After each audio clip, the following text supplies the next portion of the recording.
अस्सलाम वालेकुम, कैसे हैं आप सब लोग। उम्मीद करती हूँ सब ठीक होंगे। वीडियो पसंद आएगी तो वीडियो को लाइक कर लीजिएगा। चैनल पे न्यू है तो चैनल को सब्सक्राइब कर लीजिएगा। आप लोगों के लाइक्स वीडियो पे बहुत कम होते हैं, जिसकी वजह से मैं थोड़ी सी डिसअपॉइंट होती हूँ, लेकिन फिर भी मैं कंटिन्यू किए हुआ हूँ ताकि आप लोगों को नए से नए आइडियाज़ दे पाऊँ।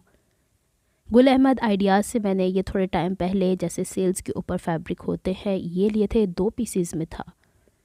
इसको मैंने इस तरीके से कट किया कि मुझे इसके साथ शलवार बनानी थी और साथ में कुर्ती की लेंथ तो कोई इतनी ख़ास बन नहीं रही थी। तो मैंने क्या किया कि इसको इस तरीके से कट किया कि शोल्डर जैसे कोई 8 इंच की चौड़ाई पे और दामन तकरीबन 18 इंच की, यानी जो इसका डबल फोल्ड होता है ना, उसके हिसाब से मैंने रखा था। 18 नहीं बल्कि 20-22 इंच होता है ना मेरा हिप साइज़, तो उससे 2-4 इंच ज़्यादा ही रख के मैंने ये 4 पीसेस में इस तरीके से क्रीज लाइन बना दी थी। और जैसे आप लोगों को मैंने ग्रे कलर की खद्दर की कुर्ती ड्रेसिंग में यहाँ पे सिखाई है ना, सेम वैसी थी। दोबारा से मैं इंच स्टेप रख के बता रही हूँ क्योंकि शायद मैं मेजरमेंट्स भूल गई थी। वीडियो के क्लिप्स कुछ पुराने पड़े हुए थे, कुछ नए थे। साइड के ऊपर जो फोल्डिंग थी ना हमारे पास, वो मैंने इसी में से फोल्ड करनी थी क्योंकि एक्स्ट्रा फैब्रिक तो था ही नहीं। आपने देखा 8.5 इंच ऊपर से तीरा है और तकरीबन 24 इंच से थोड़ा कम था, मैंने फिर भूल गई हूँ, वो मैंने इंच स्टेप रखा, देख लीजिएगा।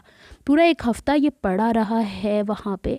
और जब मैं गई ना, उन्होंने कहा 8वें दिन आके ले जाइएगा, और मैं ले गई तो ये हाल हुआ था। उन्होंने कोई कढ़ाई नहीं की थी। कहते हैं 1 दिन च मैं कर दांगा तो अगले दिन तां दे दांगा। मैं कहा जिन्हें 8 दिन च नहीं की उन्हें 1 दिन च तेरा नास ही मारना है।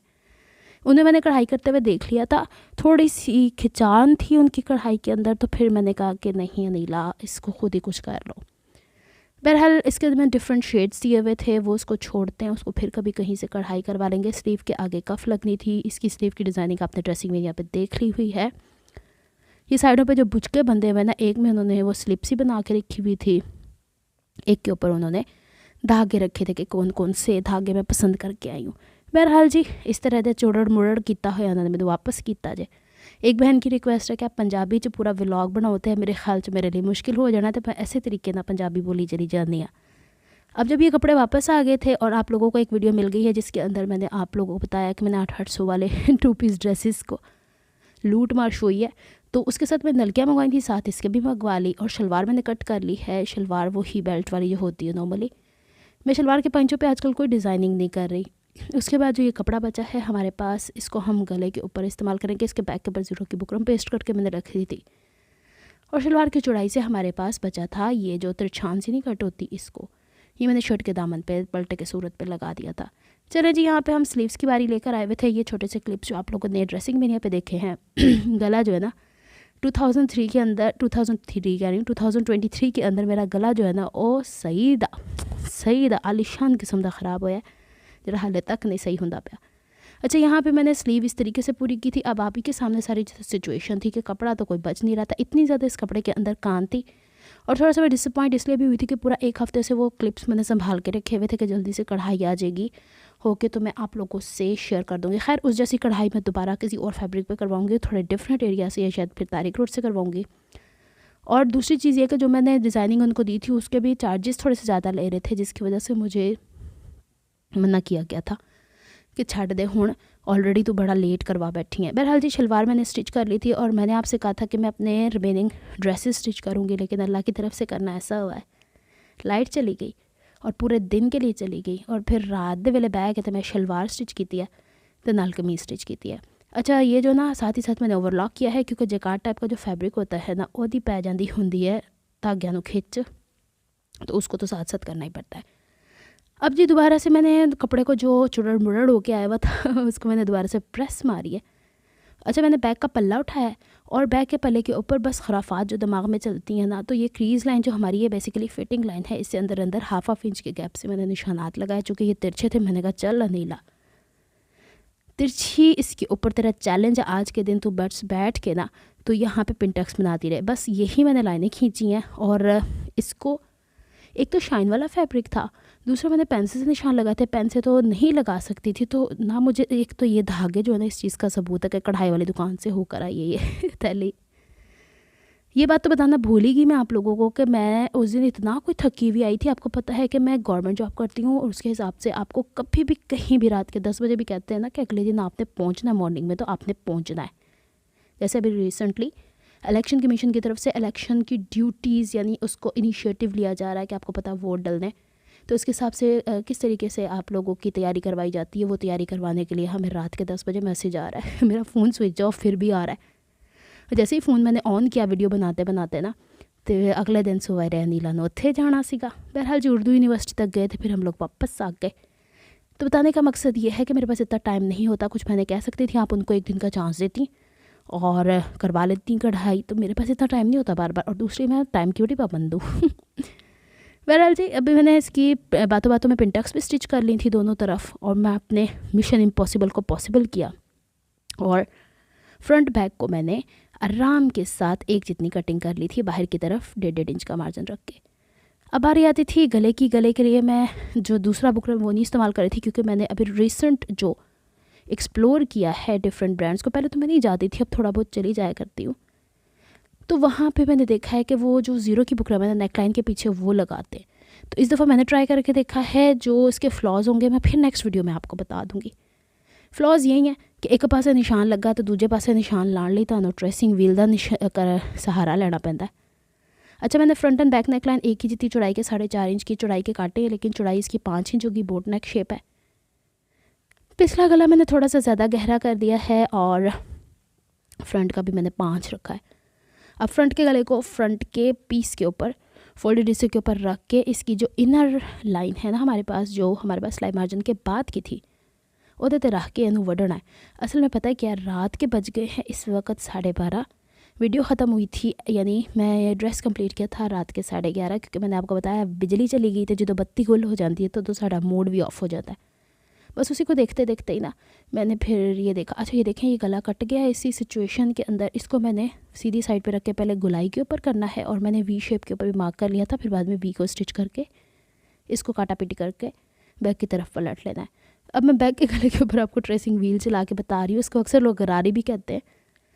ऐसे मेरे दराज में पड़ी थी, मैं क्या कदे आस्ते ऐदा कोई कम कर ला नीला, सारी उम्र इंज ही प्यार है जाना। स्टील का बना हुआ ख़राब नहीं हुआ, वरना अक्सर चीज़ों को जंग लग जाता है जिस एरिया में मैं होती हूँ। इतने असी हूँ लाण डे निशान विशान, तो फिर इनू भी उस तरीके ना कट कर लेना जिस तरीके ना। अच्छा, मेरी तरफ से टोटली रिकमेंडेड है। अगर आप चाहते हो ना, ये देखो जिस तरीके से स्क्रैचेस तोते के पंजे के हैं ना मेरे हाथों पे, उसी तरीके से स्क्रैचेस समझे के गरारी के आ जाते हैं। अच्छा, ये जो ड्रेसिंग व्हील है ना, बच्चों के पास कतई मत रखिएगा, और कभी भी आपके आते जाते पाँव में कहीं कैंची और इस तरह की सख्त चीज़ें नहीं होनी चाहिए। अल्लाह ना करे कोई एक्सीडेंट हो जाता है, मसले मसाइल होते हैं।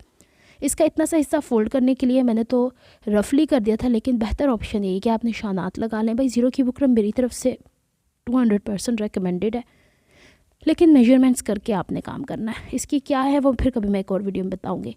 ऊपर मैंने शोल्डर स्टिच कर लिए थे, और फिर इसके बाद 9 इंच का मार्जिन मैंने आर्म होल का छोड़ा था। कमर की फिटिंग यहाँ तक शोल्डर से लेकर नीचे तक 22 इंच की थी, और बाकी मैंने यहाँ पे चौक खोल दिए थे। अगर आप कहते हो कि इसकी लेंथ कितनी है, तो तकरीबन 40 इंच की लेंथ इसकी तैयारी, क्योंकि शलवार के साथ छोटी होती है ना कमीज़। फिर जी इसके बाद इसको मैं यूँ पलटूँगी। अब ये जो 1.25 इंच का मार्जिन है ना, ये आर्म होल की तरफ से बहुत ज़्यादा है, और ऊपर की तरफ से ये चुलल मुलड़ भी कर रहा है। तो अब क्या करेंगे हम, और जब इसके साथ स्लीव्स को अटैच करेंगे तो स्लीव की लंबाई तो हमने पहले बड़ी मुश्किल से बढ़ाई है। ये देखें जनाब, वही वाली स्लीव है, इतना सा हिस्सा चकोर रहने दिया मैंने, इसलिए कि इसी ने उसमें एडजस्ट होना। अगर तिरछा कट कर दूंगी ना तो फिर सिलाई का मार्जिन नहीं आ पाएगा। यहाँ पे फिर मैंने स्लीव की फिटिंग सामने से 5 इंच रखी, पीछे से 9 इंच रखी, जो आपको पता था ना ये वाला हिस्सा आर्म होल वाला है। अब इसके यहाँ पे मैंने 1.25 इंच का मार्जिन लगाया, क्योंकि सिलाई का मार्जिन इससे ज़्यादा मैं अफोर्ड नहीं कर सकती, और ज़्यादा कपड़ा अगर 1.5 इंच का ये फोल्ड हुआ है तो ये फिटिंग में मैंने लेना था, और नीचे चौक की फोल्डिंग लेनी थी। ਇਹਦੇ ਵਿੱਚ उत्ते आर्म होल च इनू कट देना जे 1.25 इंच तो बाद। अच्छा, स्लीव की ये फिटिंग भी कर ली थी मैंने, और यहाँ से अच्छा मज़े की बात बताऊँ, इस पूरे ड्रेस की जितनी तुरपाइयाँ भी होनी बाकी है मैंने डबल साइड टेप से फटाफट काम निबेड़ा है कि मुझे बस अब क्या ही करूँ। अच्छा जी, स्लीव सीधी रहने दी है और कमीज़ उल्टी की है, और देखें आर्म होल से जिस तरह हम नहीं मिलाते साइड की फिटिंग बाजू की, वो मिलाई है। लेकिन हमने सिलाई कैसे करनी है वो मैंने आपको आगे चल के मशीन के ऊपर दिखा दी है, ताकि तानू वक्त ना पवे बाजू लाने लगे। क्योंकि पिछली दफ़ा जो मैंने लगाई थी ड्रेसिंग में यहाँ पे ग्रे कलर की खदर की कुर्ती के ऊपर, वो डेफिनेटली ऊपर से ही लगनी थी, क्योंकि इसका बॉर्डर ऑलरेडी हमने लगा दिया हुआ था। तो अब हमने क्या करना है, देख लो हाथ मेरा पीछे ही पीछे चला जाता पे। आज ये जो साइड की हमारे, एक चीज़ तो पहले ये जहन में रखनी है, इस बाजू का कोई अग्गा पीछा नहीं है, जैसे वो होता है ना कटिंग होती है अगली शेप, वो नहीं है। तो आप लोगों ने इसकी जो क्रीज़ लाइन शर्ट के ऊपर है ना, उसको रेफरेंस लेके चलना है। और अगर कपड़े आपके पास ऐसे हैं जिसके ऊपर क्रीज़ नहीं नज़र आती, तो आपने चौक से निशान लगा लेने हैं। दोनों की सिलाई का मार्जिन हमने एक जैसा रखा है, तो अंदर से स्लीव आप इसके बराबर रखते आएंगे। और साइड की फिटिंग आर्म होल की, यानी बगल की साइड से जहाँ से शुरू हुई है निडल, वहीं से पक्की करके, यानी धागा पक्का करके आगे की तरफ आप लेकर आओगे। पीछे की तरफ ज़्यादा नहीं लेके जाना, और यहाँ पे शोल्डर का सारा मार्जिन बैक की तरफ लेके जाना है। और थोड़े थोड़े पोर्शंस में इसकी स्टिचिंग करनी है, ताकि इसके नीचे कोई मज़ीद कपड़ा ना इस तरीके से स्यापा पे आ जाए कि बाद में खोलना ही मुश्किल हो जाए। इसको अब हम स्टिच करते हुए लेके जाते हैं दूसरे पास से, और कोशिश करते हैं कि बाँह यदि पूरी पै जाए, जो ना पई ना तो फिर वक्ता पै जाना, अगे नहीं औखे तरीके ना लाइट आई है।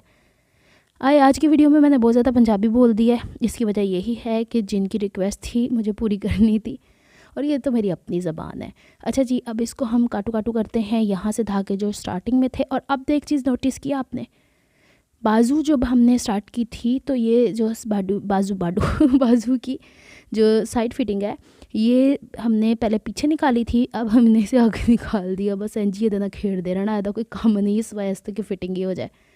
और जहाँ पे हमारी साइड की फ़िटिंग आई ना शर्ट की, वहाँ पे आपने ला के पक्का कर देना है। एवं मुफ्ती ना ट्रक नहीं चढ़ाई चले जाने होते। अब इसको हम काटी काटी कर लेते हैं यहाँ से, और फिर नतीजे के ज़िम्मेदार आप ही होंगे अगर गलत सिलाई हो गई तो। और यहाँ से देखें, ये ट्रायंगल इस तरीके से हो गया है ना जनाब। इसको हम सीधियाँ पदरियाँ करते हैं। ये देखो जी, स्लीव हमारी प्रॉपरली, अब इससे पता क्या होगा, हमारी स्लीव हम ऊपर नीचे उठाते हैं काम करते हुए, तो यहाँ से कमीज़ को खिंचनी पड़ेगी। फिर मैंने चॉक फोल्ड कर दिए थे यहाँ से, और बैक के ऊपर double side tape as usual. यहाँ पे एक तरफ सादा सी लग रही थी, तो मैंने ये लेजर स्कैलप वाली बाजू के आगे लगाई थी, बेसिकली ये लगानी थी, और बैक की तरफ, इसीलिए इसको पैरेलल बराबर करने के लिए मैंने लगा दी थी, पिन टक स्टिच कर दी थी। और इनू इत्थे रख के ना, पहले इनू डबल साइड टेप ना चिपकाना जाए, तो फिर इसको हमने कमीज़ के ऊपर भी डबल साइड टेप से लगाया। क्योंकि ये सिलाई से नहीं अब मैं लगा रही, इसको मैं सुई धागे की मदद से थोड़ा थोड़ा कच्चा कर दूँगी, ताकि ये आराम से स्टिच हो जाए। और इसके दामन पे मैंने लगा दिया था पलटा, क्योंकि लंबाई इसकी काफ़ी शॉर्ट हो रही थी। अगर इसी में से फ़ोल्ड करती, और लेस के साथ फोल्डिंग मुश्किल थी। कैसी लगी जी कुर्ती? कढ़ाई सही कि फिर मेरी सिलाई सही? अच्छा, इसके ना गले के ऊपर मैंने काश टांकी की मदद से किनारे किनारे का काम करना, जो इस वेले मेरे लिए मुमकिन नहीं सीगा। ये रही इसकी शलवार। और मेरी तरफ से हैप्पी न्यू ईयर आप सब लोगों के लिए। नया साल बाबरकत साबित हो, और बहुत सारी खुशियाँ और बहुत सारी प्रॉस्पेरिटी आप लोगों के लिए ज़िंदगी में आए। नेक्स्ट व्लॉग तक के लिए रब रखा, काफ़ी अमान अल्लाह हाफिज़।